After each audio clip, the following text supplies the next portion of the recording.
సదస్సులో ఎంపీ కవిత మాట్లాడుతున్నారు. లైవ్ లో చూద్దాం. ఈనాడు మనం మహిళా సాధికారిత అని మాట్లాడుతూ ఉన్నాం. కానీ దాదాపుగా 100 సంవత్సరాల క్రితమే వారు మాట్లాడడమే కాదు, ఎంతో మంది వితంతువులకు పునర్వివాహం చేసి వారికి జీవితాన్ని ప్రసాదించారు. ఎంతో మందికి చదువు చెప్పించి వారికి మంచి జీవితాన్ని కూడా ప్రసాదించారు. మరి అటువంటి మహనీయుల స్ఫూర్తితోని ఇవాళ ఇక్కడ మనం ఈ కార్యక్రమం చేసుకుంటా ఉన్నాం. ఈ కార్యక్రమంలో ఒక మంచి స్ఫూర్తి మనందరికి కూడా వస్తుందని, దానివల్ల జీవితంలో ఇంకా మనము సాధించాలనుకున్న కార్యక్రమాల్లో ముందుకు వెళ్తామని చెప్పి నేను ఆశిస్తూ ఉన్నాను. అదేవిధంగా ఈ కార్యక్రమంలో చాలా మంచి ఆశయాలను, అంటే వచ్చే 3 రోజులు కూడా డిస్కస్ చేసుకోవడానికి చాలా మంచి కార్యక్రమాలన్నీ కూడా లిస్ట్ చేశారు. కాకపోతే ఆ లిస్ట్ చేసిన కార్యక్రమాలన్నిటికన్నా ముందు ఒక చిన్న విషయం మనం ఆలోచించుకోవాలి. The agenda for the next 3 days is amazing. There's been listed wonderful topics across the spectrum. But before we get into the topics, before we discuss all those issues, I believe as women, as Indians, we need to understand where women globally and where women in India specifically are today. Particularly when we look at the global scenario, there are few countries where even today women cannot vote, women cannot drive, women cannot go to schools. There is a very visible restrictions in those countries. But there are again a different set of countries which look very liberal, countries like United States, countries like many countries in Europe, countries like India, where we can go to school, where we can pursue the career that we want to, where we can participate politically, where we can do whatever we want to. But as women, all of us know there is a visible freedom in these countries, but there is also an invisible glass ceiling in these countries. And that I say, Ms. Aruna Miller is also here today. That I say because in a country like United States, even after 200 years of democracy, we could not get a woman to be elected as the President of United States. But whereas in India,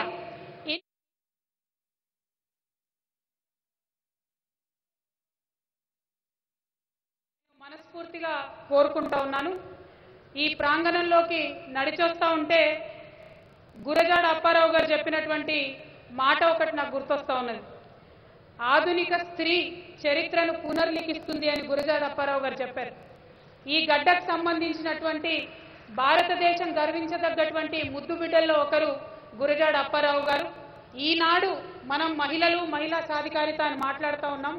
కానీ దాదాపుగా 100 సంవత్సరాల క్రితమే వారు మాట్లాడడమే కాదు, ఎంతో మంది వితంతువులకు పునర్వివాహం చేసి వారికి జీవితాన్ని ప్రసాదించారు. కానీ కొత్త విషయాలు ఏంటంటే మహిళల పట్ల పెరుగుతున్న వివక్ష, కొత్త విషయాలు ఏంటంటే మహిళల మీద పెరుగుతున్న హింస. మరి దాన్ని ఎట్లా ఆపాలనే విషయం మీద ఈ సదస్సు ఖచ్చితంగా చర్చిస్తుందని, చర్చించి ఒక మంచి సానుకూల దృక్పథం తీసుకుంటుందని కూడా నేను మనస్ఫూర్తిగా కోరుకుంటా ఉన్నాను. ఇక్కడ చాలా మంది యంగ్స్టర్స్ వచ్చారు, చాలా మంది ఆడపిల్లలు చాలా కాలేజెస్ నుండి వచ్చారు. వారందరికీ నేను ఒక విషయం చెప్పదలుచుకున్నాను. There is a problem in this world. Usually the most stupid people are very confident and they don't ask questions.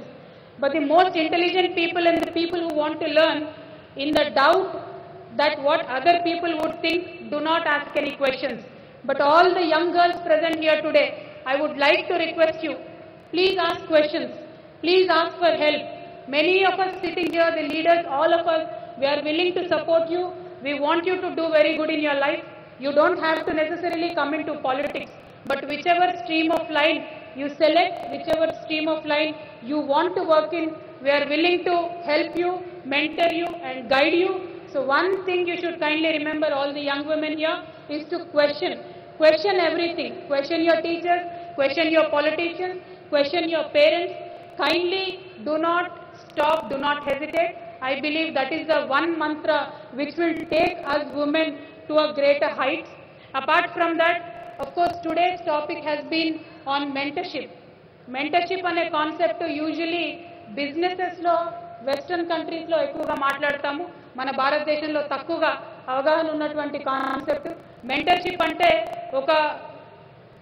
ఏదన్నా ఒక ఎక్స్పీరియన్స్ ఉన్నటువంటి రాజకీయవేత్తలైనా వ్యాపారవేత్తలైనా కొత్తగా ఆ ఫీల్డ్లోకి అనుకుంటున్న వాళ్ళని తీసుకొని ఆ కార్యక్రమాన్ని నేర్పించడం, వాళ్ళతో ఎక్స్పీరియన్సెస్ షేర్ చేసుకోవడం.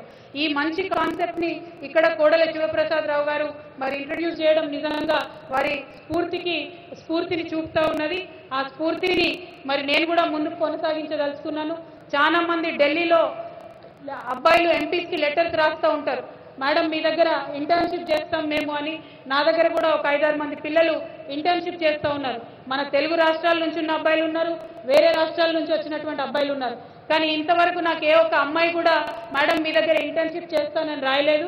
మరి ఈ కాన్ఫరెన్స్ స్ఫూర్తితోని ఎవరైనా అమ్మాయిలు ఇంటర్న్షిప్ చేయడానికి ఉంటే కూడా మరి అందరు లీడర్స్ మనం సహకరించి యాక్సెప్ట్ చేయడానికి కూడా సిద్ధంగా ఉన్నామని తెలియజేస్తూ ఉన్నాను. అంతేకాకుండా ఇందాక అశోక్ గజపతిరాజు గారు మాట్లాడుతూ ఒక మాట చెప్పారు, మనకు మెంటర్స్ అంటూ వేరే ఎక్కడో లేరు. మన ఇంట్లోనే మన అమ్మమ్మలు తాతయ్యలు మన రామాయణాలు మహాభారతాలు మన అర్థశాస్త్రాలు మనకన్నీ చిన్నప్పటి నుంచి చిట్టిపొట్టి కథల రూపంలో చెప్పి మన పర్సనాలిటీని డెవలప్ చేసినటువంటి సందర్భాన్ని మనం చూసాం. అదే పద్ధతిని అదే ఒరవడిని కొనసాగిస్తూ ఆయా మన భారత సంస్కృతిలో ఉన్నటువంటి మంచి అంశాలను తీసుకొని కనుక మనం ముందుకెళ్ళగలిగితే బాగుంటుందని నేను భావిస్తూ ఉన్నాను.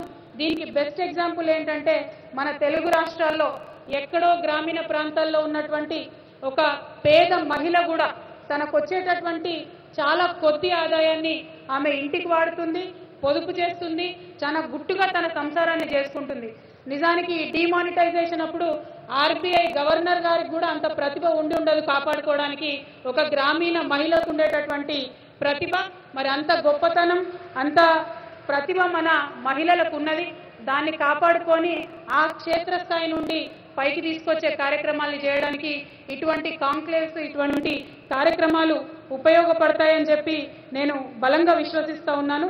చాలా మంది మరి చదువులు ఉంటే చాలా అనుకుంటారు, చదువు చాలా అవసరం. కానీ చదువు లేకుండా కూడా జీవితాన్ని చదివినటువంటి మహిళలు మన గ్రామాల్లో చాలా మంది ఉన్నారు. వారందరినీ కూడా మరి పైకి తీసుకొచ్చే విధంగా నిజంగా మనం పనిచేయాల్సి ఉంది. ఎప్పుడైనా ఆంధ్రప్రదేశ్ గురించి ఆలోచిస్తే నాకు రోషమ్మ గారు గుర్తొస్తారు. మద్యపాన నిషేధం కోసం చాలా పెద్ద ఎత్తున చదువు రానటువంటి ఎంతో మంది మహిళలు కూడా తీసుకొని గ్రామాల్లో ఉద్యమం చేసినటువంటి మహిళ. మరి వారి స్ఫూర్తితోని మనందరం కూడా నాయకత్వ పటిమను మరి ముందుకు తీసుకెళ్లాలని నేను కోరుకుంటూ చివరిగా ఒక చిన్న అంశం చెప్పి నేను ముగించదలిచాను. ఇక్కడ చాలా మంది మా ఆడబిడ్డలు ఉన్నారు, ఆడపిల్లలు. ఎప్పుడన్నా వంటింట్లోకి వెళ్ళారా? చెయ్యత్తాలు వెళ్ళారా?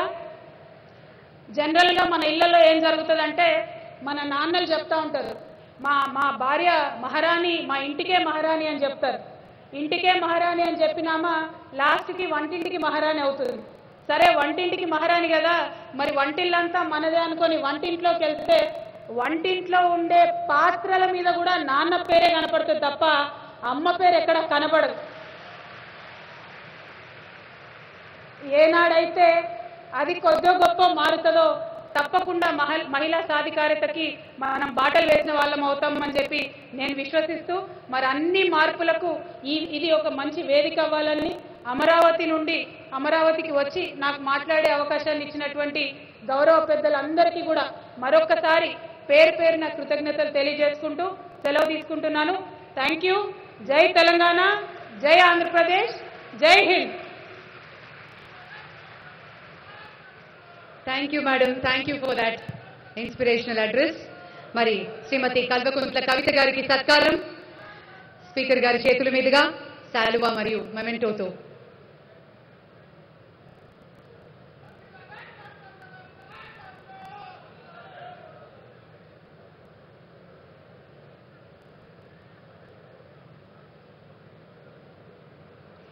ఆ తర్వాత మనతో మాట్లాడబోయే వ్యక్తి